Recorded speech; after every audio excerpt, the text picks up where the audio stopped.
Eh bien bonjour à tous amis, on se retrouve aujourd'hui pour une nouvelle vidéo d'actualité footballistique puisqu'on va parler de la cérémonie du Ballon d'Or 2018 qui aura lieu lundi soir, donc lundi 3 décembre à partir de 21 h et qui va être une cérémonie plein d'espoir pour la France avec la volonté qu'un de nos champions du monde remporte cette récompense devant les Messi et Ronaldo recordman qui ont chacun 5 fois ce trophée à leur palmarès. Et cette année, ce ne seront pas, comme les autres années, les deux seules possibilités qui peuvent remporter ce ballon d'or. Cette année, nous avons eu beaucoup de choses, beaucoup de belles choses venues de beaucoup de joueurs. Les Français champions du monde, Messi et Ronaldo qui ont encore fait des assez bonnes saisons, mais aussi par exemple des Modric ou des Salah. C'est pour ça qu'aujourd'hui, on va parler de mes favoris pour obtenir cette récompense. On va parler donc de leur palmarès, de leur saison, de la chance qu'ils ont soit de le remporter, soit de finir sur le podium. Eh bien, c'est parti tout de suite pour la vidéo. Et comment commencer autrement mes favoris que par un joueur qui m'a extrêmement plu, qui m'a époustouflé, l'international égyptien de 26 ans que vous avez tous reconnu, Mohamed Salah, qui a fait une saison extraordinaire l'année dernière. En prenant de l'AS Roma, il fut transféré à Liverpool pour un montant d'environ 50 millions d'euros. Et pour ce 50 millions d'euros, il a permis à Liverpool d'aller en finale de Ligue des Champions et a permis de faire une très bonne performance en championnat. Il me semble qu'ils ont fini deuxième. Et on va donc parler de ses stats. Malheureusement, au niveau palmarès, Liverpool n'a rien gagné l'année dernière, ce qui justement ne lui donne pas un avantage décisif pour gagner ce ballon d'or. Cependant, en termes de stats, c'est clairement l'un des meilleurs joueurs de la saison dernière, avec 34 apparitions en Première Ligue pour 32 buts et 10 passes décisives. Il aura eu qu'un seul carton jaune, donc même pas de carton rouge, donc très fair play. Et ensuite, on va parler de ses stats en Champions League et comment il a réussi à qualifier presque à lui tout seul avec son célèbre trio d'attaque avec Firmino et Sadio Mané, Liverpool, en inscrivant en 12 matchs 10 buts et 4 passes décisives. Il faut alors se dire qu'il est impliqué sur 42 buts en championnat et 14 buts en Champions League, ce qui est assez exceptionnel. Pour avoir les stats complètes de la saison, ça fait 42 buts et 14 passes décisives, une saison complète et exceptionnelle pour Mohamed Salah. Est-ce qu'il a des chances de remporter ce ballon d'or? Bien sûr au niveau individuel. Cependant, on sait que les trophées comptent. Si on parle de sa Coupe du Monde, malheureusement, avec une équipe plutôt faible qu'est l'Égypte, et une blessure notamment en finale de Ligue des Champions qui a empêché certainement Liverpool de gagner cette Ligue des Champions, ou du moins qui n'a pas permis à Liverpool de jouer à son plein potentiel face au Real de Madrid, on pense bien que sans trophée, ça va être très difficile pour l'international égyptien de remporter ce trophée. Il sera forcément dans les 10 derniers pour moi, mais malheureusement, je pense peut-être au maximum ce qu'il peut attendre, c'est un podium, mais je pense qu'il y aura d'autres joueurs qui ont beaucoup plus de chances de gagner cette récompense. Maintenant, passons à un des joueurs qui est tout le temps présent sur le podium de ce Ballon d'Or depuis très longtemps, qui en a gagné 5. C'est un monstre, c'est un monstre vivant, on peut rien dire d'autre sur lui. L'international argentin âgé de 31 ans, Lionel Messi, je pense que tout le monde le connaît. Alors, qu'est-ce qui a fait Lionel Messi la saison dernière? Alors, au niveau trophée, c'est vrai qu'il va être un peu en meilleure posture que Salah, puisque en championnat, il a gagné le championnat avec le FC Barcelone, ainsi que la Coupe du Roi. En Ligue des Champions, pour une fois, le FC Barcelone, ça a été plus difficile, qui s'est fait d'ailleurs battre par la Roma Tada, on s'en rappelle. Après avoir gagné 4-1 à l'aller, ils perdent 3-0 lourdement au retour, ce qui les fait éliminer en quart de finale de Ligue des Champions. Cependant, on a quand même une saison qui a été pleine pour Lionel Messi, qui a fait une saison exceptionnelle en portant, comme d'habitude, j'allais dire le Real de Madrid, non, le FC Barcelone. Alors, si on veut voir ses statistiques, c'est 32 matchs pour le FC Barcelone, 34 buts et 12 passes décisives en Liga Santander. Et en Champions League, on est à 8 matchs pour 6 buts et 2 passes décisives. Donc on a des très très très bonnes stats. Mais ce qui aurait été aussi très important cette saison 2017-2018, et où Lionel Messi, à l'image de Mohamed Salah, a un peu pêché, ça a été la Coupe du Monde. Seul bon joueur de cette équipe, d'une équipe d'Argentine vraiment désuète, qui malgré ses Agüero, Dybala, n'a jamais réussi à trouver son jeu, notamment avec une défense très faible et un gardien qui a été capable de commettre de nombreuses boulettes. L'Argentine a été éliminée par les champions du monde français en huitième de finale 4-3, malgré que Lionel Messi les avait qualifiés clairement parce que c'est lui qui les sort de leur phase de poule. Alors Messi, cette saison, je ne l'attends pas en termes de ballon d'or, je ne pense pas qu'il le mérite malgré que ça doit être aussi un des meilleurs joueurs individuellement à l'image de Mohamed Salah. Il a été exceptionnel, mais encore une fois, on sait que la Coupe du Monde est extrêmement important. Coupe du Monde, Ligue des Champions, c'est extrêmement important et c'est sur ces deux tournois majeurs que Bah, ça n'a pas vraiment été pour Lionel Messi. Je pense qu'il aura même pas sa place sur le podium. Je suis pas sûr. Après, c'est possible qu'il ait sa place sur le podium, mais je suis pas sûr. Parce qu'il y a, comme dit, pour moi, il y a trois personnes, trois joueurs dont Messi et Salah ne font pas partie, qui méritent plus leur place sur le podium. Et donc, on va passer à un des joueurs pour moi qui mérite la place sur le podium tout de suite. Et oui, désormais vous l'avez reconnu, je veux bien sûr parler de Luka Modric qui a été élu meilleur joueur de la Coupe du Monde 2018 et qui a porté son équipe, la Croatie, qui alors est un outsider total de cette Coupe du Monde jusqu'en finale. Il n'a pas fait que ça, il n'a pas fait que ça puisqu'il a commencé sa saison en permettant au Real de Madrid de remporter la Super Coupe d'Espagne où il a effectué des prestations euh, très correctes. Et il a aussi permis à son équipe de remporter la Ligue des Champions. Donc comme je le rappelais, donc les compétitions qui ont beaucoup compté pour ce Ballon d'Or, il y a eu la Coupe du Monde, il y a eu la Ligue des Champions, ça a beaucoup compté. Ligue des Champions, il la gagne avec donc une très bonne équipe et en Coupe du Monde, il amène la Croatie jusqu'en finale. Et la Croatie, c'est même pas encore une équipe exceptionnelle, elle est bonne, hein, je ne dis pas, mais par rapport à des équipes comme par exemple qu'avaient l'Espagne, l'Allemagne, etc. C'est quand même un véritable exploit et c'est vraiment lui qui a porté son équipe. Donc d'où l'exploit est encore plus impressionnant.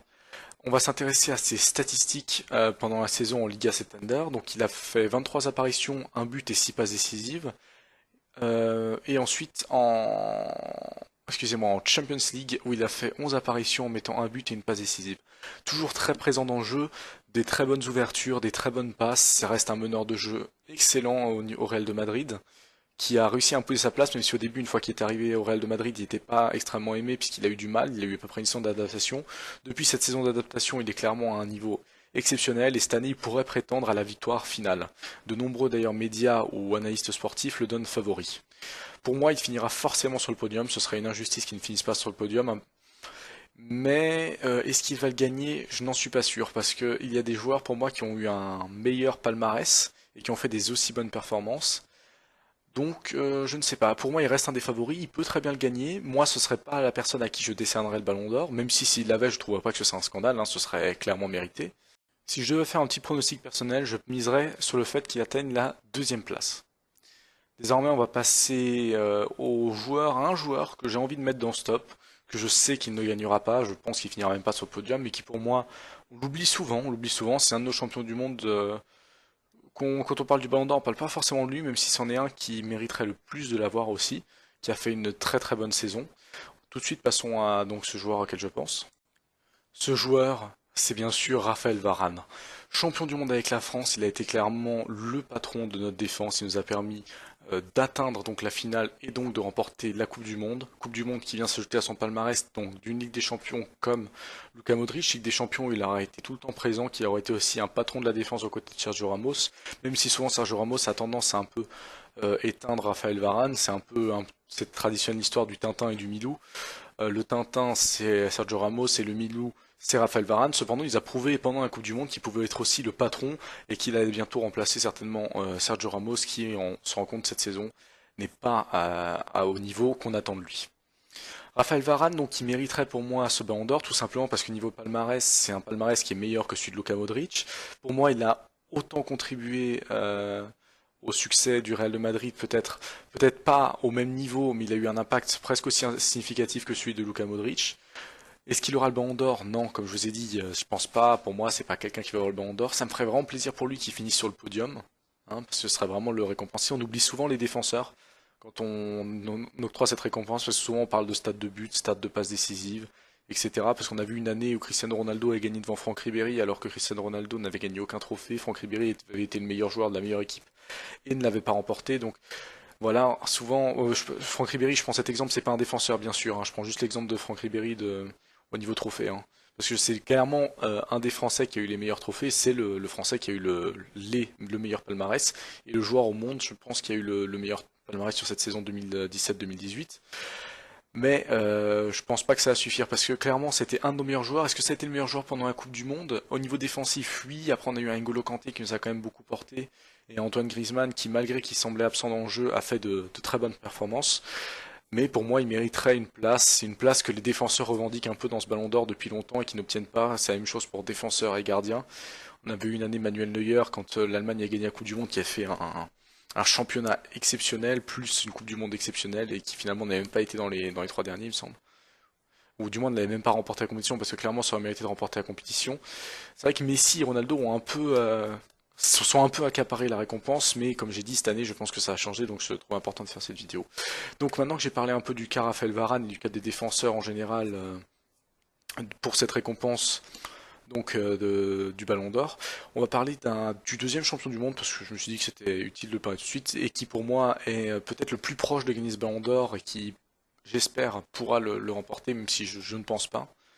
C'est bien sûr Antoine Griezmann, forcément. Antoine Griezmann qui avait été un peu critiqué pendant la Coupe du Monde, assez injustement, je trouve. Certes, dans le jeu, il semblait un peu absent, mais il a quand même inscrit, il me semble, 4 buts et délivré 4 passes décisives.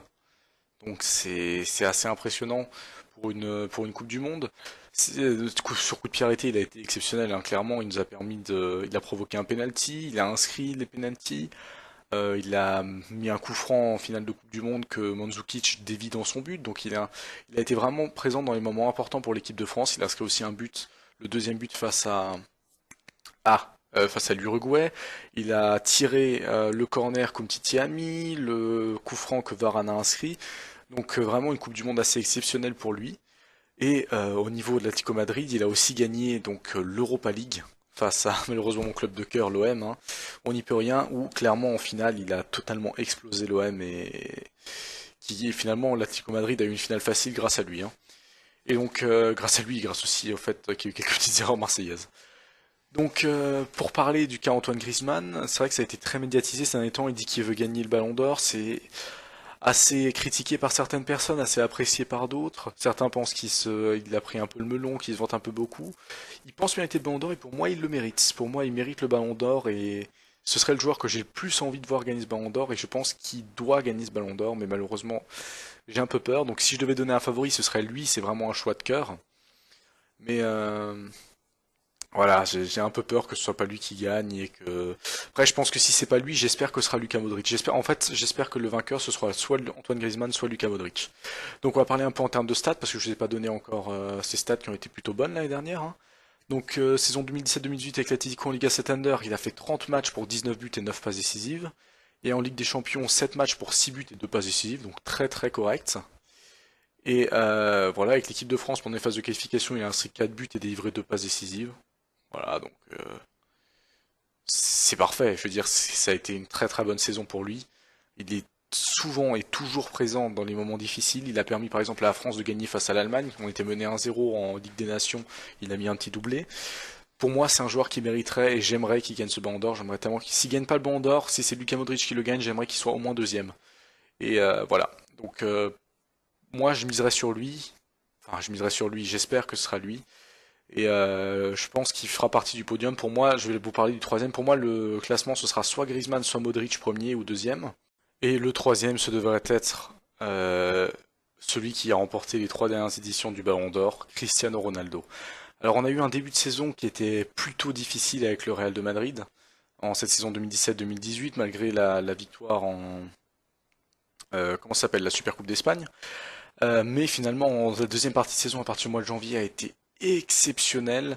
En Coupe du Monde, on a eu un peu de mal quand même avec le Portugal, même si le Portugal a été éliminé dans la douleur face à l'Uruguay. On a quand même eu un Cristiano Ronaldo qui, sans lui, finalement, le Real de Madrid ne remporte jamais cette Ligue des Champions. Il qualifie vraiment le Real de Madrid face au PSG et dans le reste des matchs, c'est assez exceptionnel et même en finale. En finale, il fait extrêmement mal Cristiano Ronaldo avec l'aide aussi de Gareth Bale qui a vraiment bien assommé les Reds.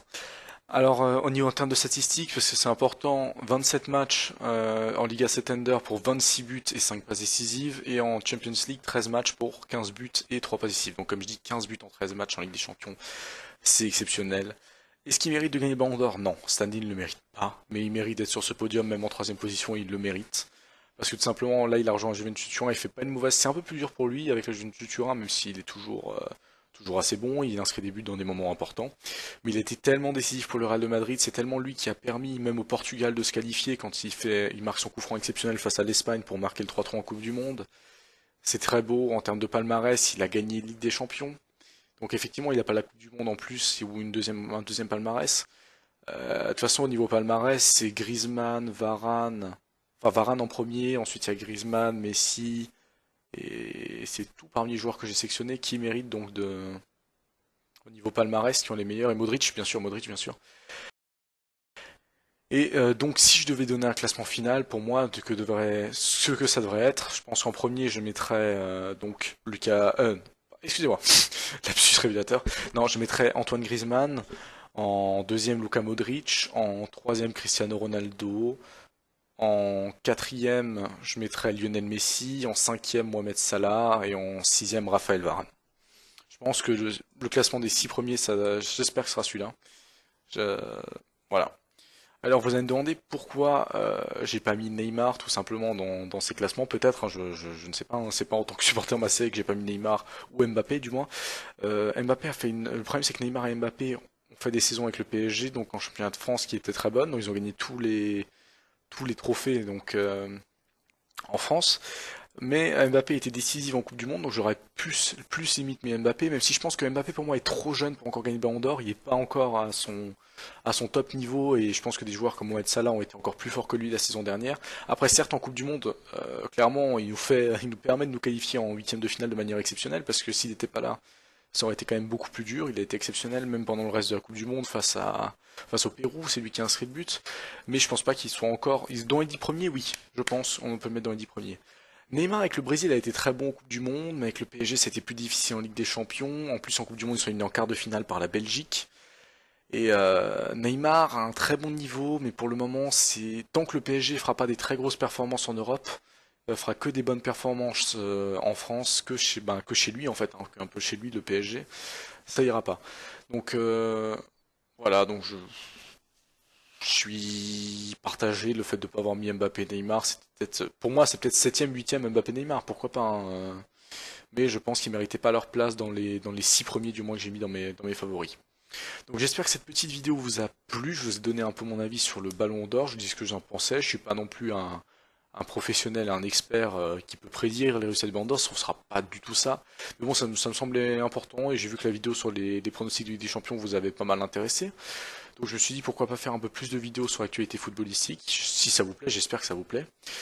Et donc voilà, donc on verra, peut-être un petit débrief le 3 décembre si on est content, si Antoine Griezmann a gagné ou Luka Modric, ou Varane, pourquoi pas, l'exception Varane. Et donc voilà, donc on se retrouve pour une nouvelle vidéo très prochainement, je sais pas de quoi elle va parler, on verra. Donc abonnement, like, ciao ciao.